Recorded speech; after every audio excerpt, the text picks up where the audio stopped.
the land of innovation, a world of dreams and imagination.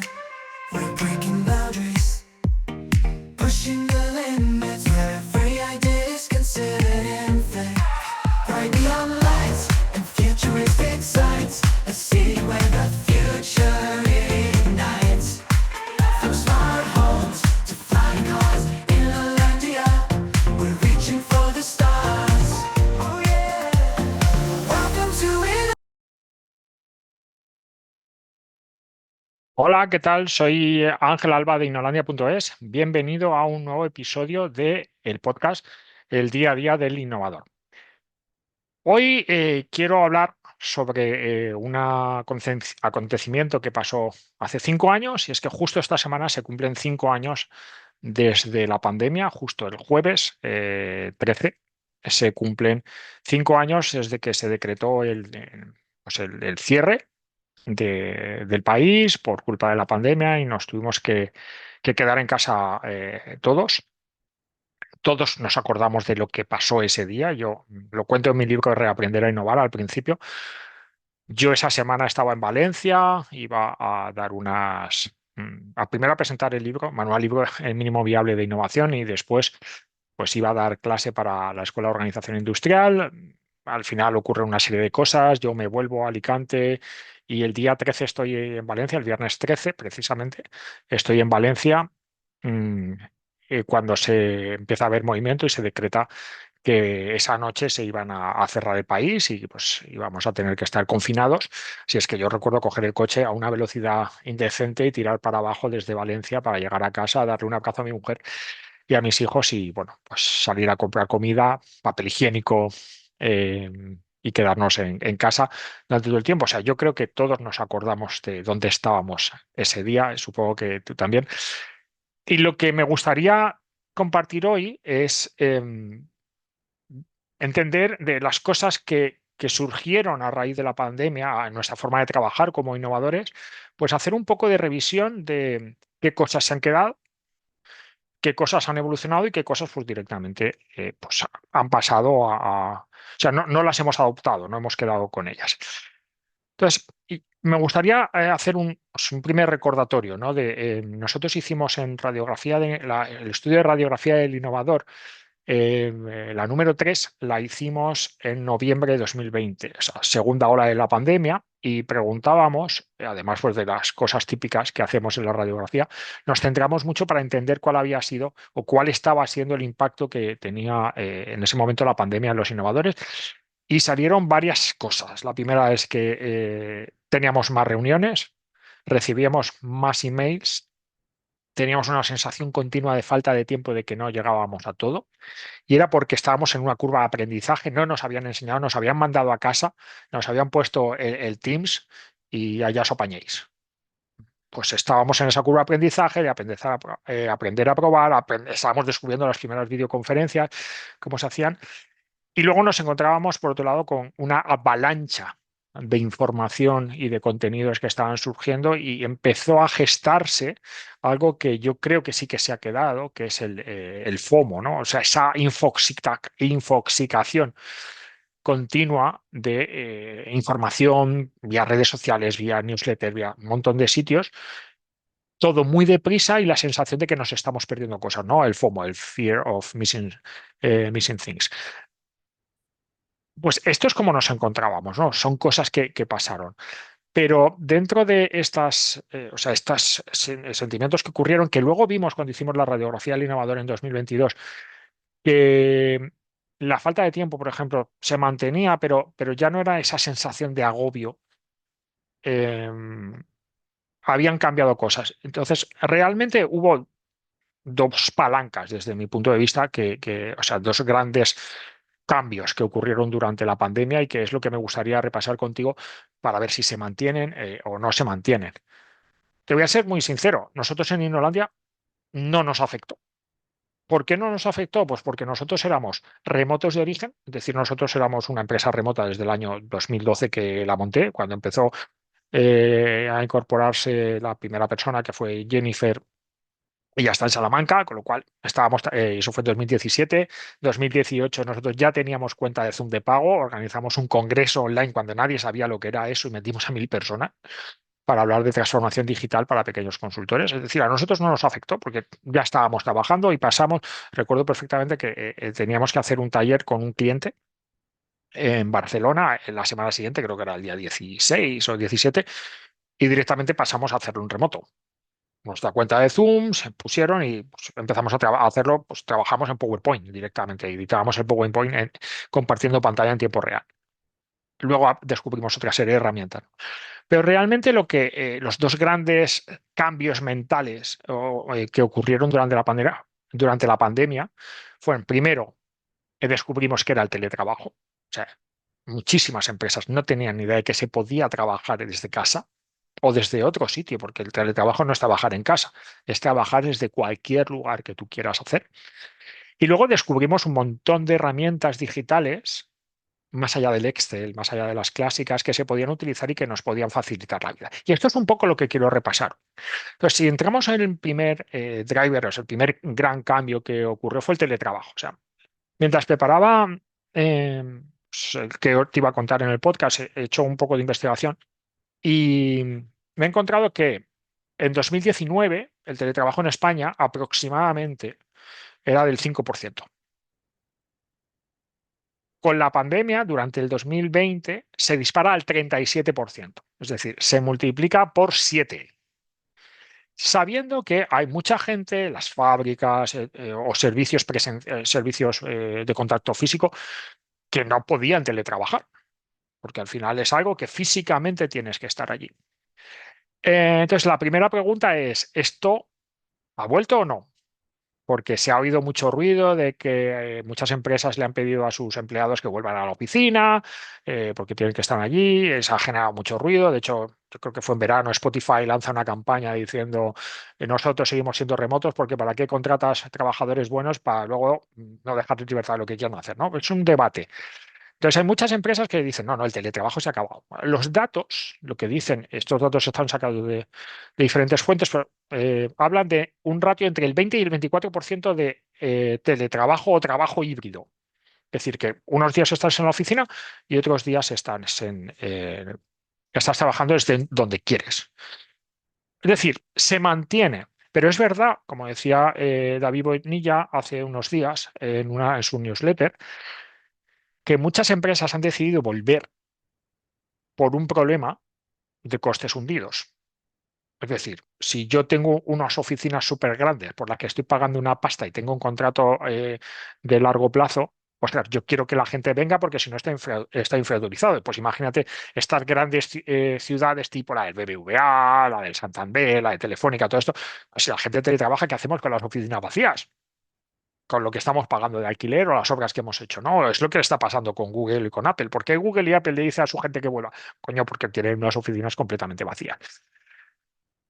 Pero aún así, en España, el dato, estamos entre el 20 y 25% de gente que está todavía teletrabajando. Fíjate, si lo aterrizamos a nivel de la gente que trabaja en innovación, no tengo los datos expresamente en España, pero Boston Consulting Group publicó un dato que a mí me encanta dárselo a nuestros clientes, que dice que el 80%, ojo, 80% de los trabajadores de I más D más I de las empresas líderes en innovación trabajan en híbrido al menos 2 días por semana. Es decir, si alguna vez tu jefe te dice que no podemos trabajar, enséñale este número. ¿Y esto sabes por qué es? Pues porque el trabajo de conocimiento, trabajo de innovación es básicamente un trabajo de conocimiento. Aparte, que tendrás que hacer determinadas tareas en físico, por ejemplo, construcción de prototipos, construcción de pilotos. O sea, si trabajas en industria con productos físicos, evidentemente vas a tener que hacer cosas en presencial, ¿no? Pero proyectos, gestión de proyectos, las propias reuniones, incluso talleres de creatividad, seguimiento, elaboración de informes, todo eso es trabajo de conocimiento y eso se puede hacer en remoto. Entonces, claro, ¿qué es lo que hacemos mal? ¿Por qué no está real? O sea, yo veo que mucha gente dice que trabaja en remoto, pero realmente lo que está haciendo son reuniones de Teams en la oficina. Y digo, ¿para qué? Entonces, no podías hacer eso en tu casa donde te lo hagan.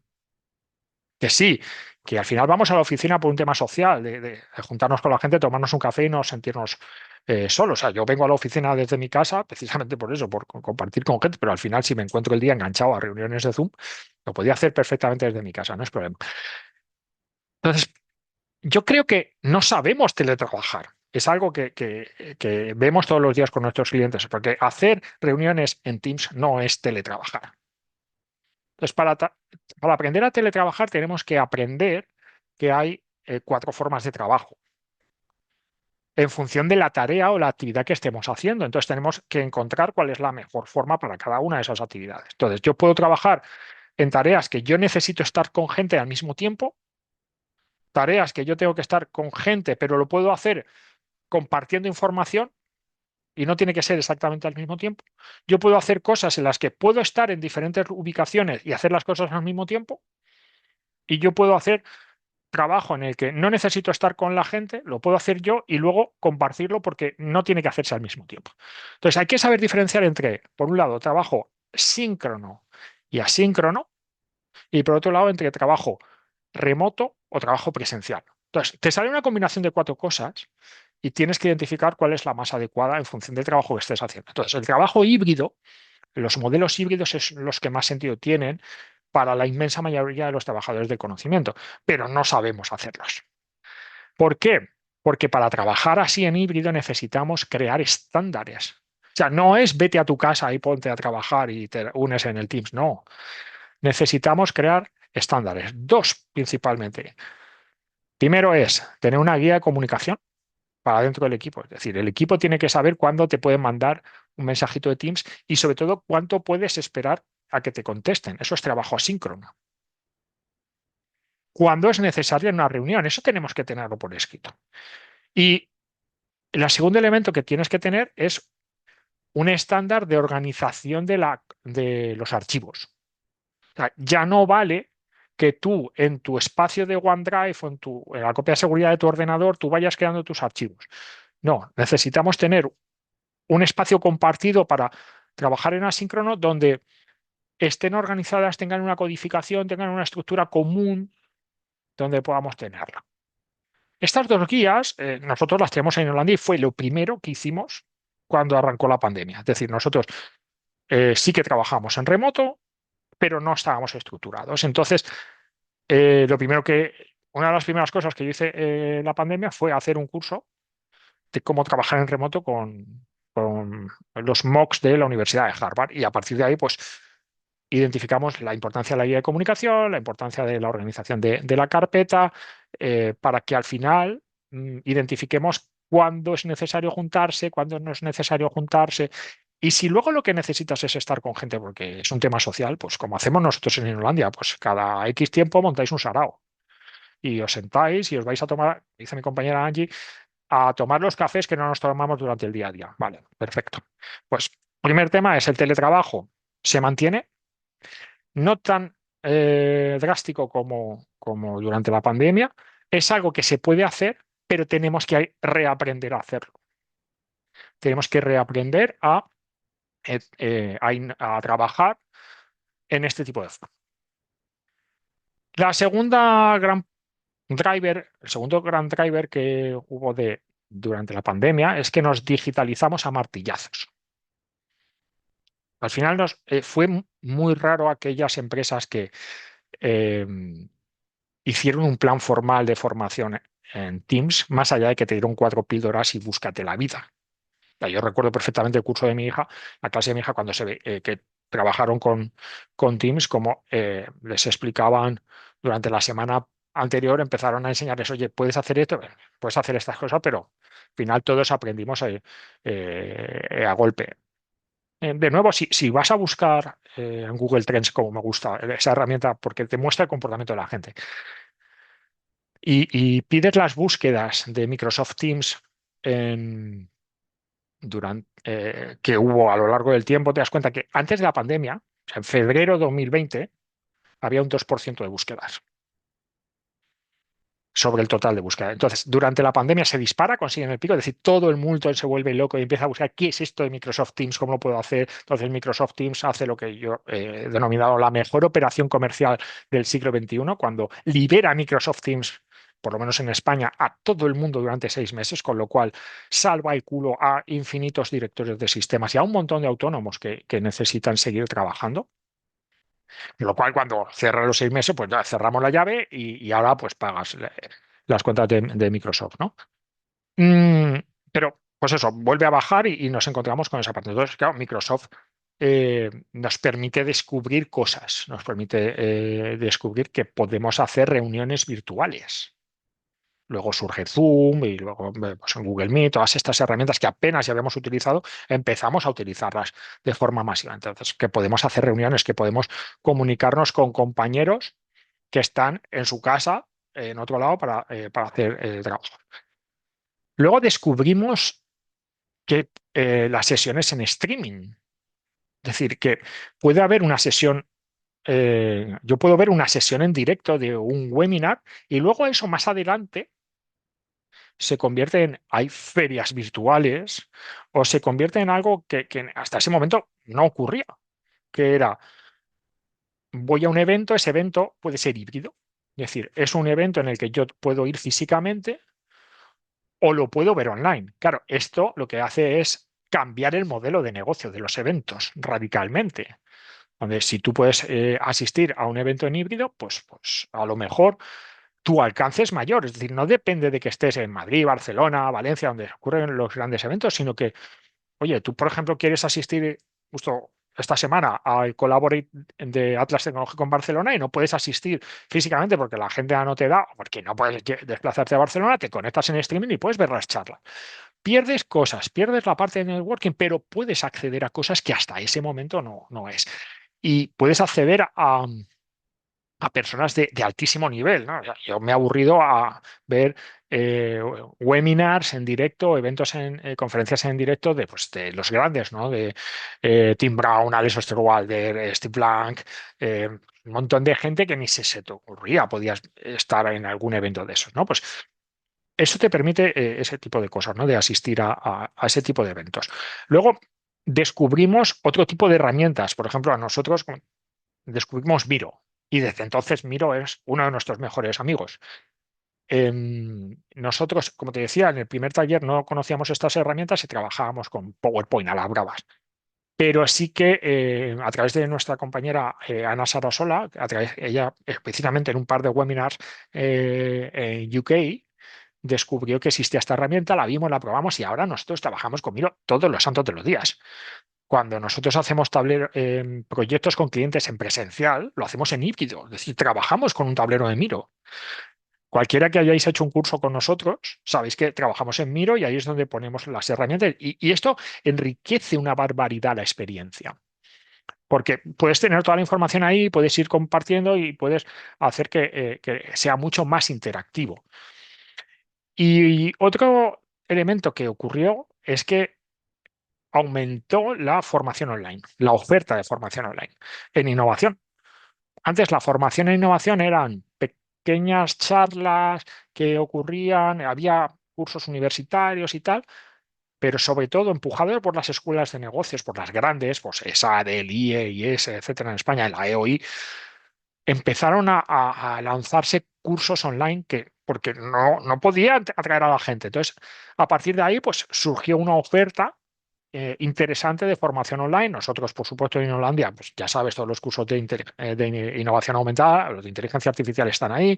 Nosotros teníamos aparte nuestro curso de manual mínimo viable e innovación. Ahora acabamos de lanzar nuestro curso de reaprender a innovar.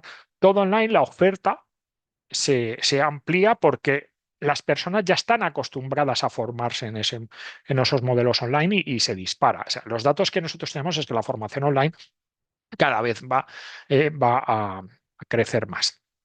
Pero la pregunta ahora es, ¿lo estamos utilizando bien o no? O sea, hemos aprendido un montón de cosas, hemos incorporado un montón de herramientas digitales que antes no teníamos dentro de nuestro catálogo, nuestra forma de trabajar. Y nosotros lo que vemos es que en algunas empresas, en algunos equipos de innovación, vale, podemos tener el Teams, podemos tener el otro, el Miro, no sé qué, pero si no modificamos el proceso, me va a dar igual. Es mi teoría de la transformación digital. Si yo tengo un proceso de mierda y le meto una herramienta digital, lo que voy a tener es una mierda digital. Esto, si me lo llevo a inteligencia artificial, a innovación aumentada, si yo tengo un proceso de innovación flojo que no conozco y le meto inteligencia artificial generativa, lo que voy a tener es una mierda aumentada. Entonces, tenemos que aprender a revisar nuestro proceso. Tenemos que revisar nuestros procesos de innovación y ver ahí cómo podemos integrar las herramientas digitales que te he contado y últimamente las herramientas de inteligencia artificial generativa. Con lo cual, al final, lo que estamos diciendo es que tenemos que reaprender a innovar. Es decir, no me sirve de nada sustituir las reuniones presenciales que yo tenía que hacer en un consorcio de un proyecto por hacerlas en Teams. Si al final lo que voy a tener es una carpeta compartida donde cada uno va a hacer lo que le dé la gana, donde no voy a trabajar con una herramienta de planificación compartida de proyectos como puede ser Jira, Asana o incluso un propio tablero Kanban en Miro. O sea, me da igual sustituir una reunión física por un Teams. Sí, me voy a ahorrar tiempo, pero esas reuniones son las que tienen que ser. Tengo una weekly, voy actualizando mi proceso de trabajo, pues eso es lo importante. Lo importante es que revisemos nuestros procesos de innovación, de cómo lo estamos haciendo para integrar efectivamente esas herramientas. O sea, no es digitalizar a martillazos, sino realmente revisar nuestra forma de innovar y ver cómo podemos digitalizar. Eso es el cambio que podemos hacer. Bueno, pues como ves, mi aprendizaje de hoy es que se han integrado dos de los principales drivers que ocurrieron durante la pandemia, que son el teletrabajo y la digitalización. Lo que pasa es que creo que todavía nos falta mucho por, por hacer para que realmente esos cambios sean realmente eficaces y podamos teletrabajar mejor e integrar mejor las herramientas digitales. Hay un último elemento, como te comentaba antes, que yo creo que se mantiene y que va a ir a cada vez a más, que es la infoxicación, la cantidad de información que estamos recibiendo y el FOMO. Y aquí, pues bueno, te toca un trabajo mental de intentar no dejarte llevar, de agarrarte realmente a tus vectores, a lo que es importante, a tus objetivos y no estar dando bandazos respecto a toda la información que ocurre cada momento y sobre reaccionando, sino al final construir tu, tu plan mínimo viable de innovación y aunque te vayas adaptando, seguir ese camino y no ir siguiendo las modas. Bueno, pues esto es un poco lo que te quería contar en el episodio de hoy. Espero que te haya parecido interesante. Cuéntame en los comentarios de abajo en qué crees que te ha afectado o sea, estos elementos, es decir, si los has adoptado, si no los has adoptado, qué cosas han cambiado a partir de la pandemia en tu forma de trabajar 5 años después y pues compartimos juntos estos aprendizajes. Nos vemos en el próximo episodio. Un abrazo.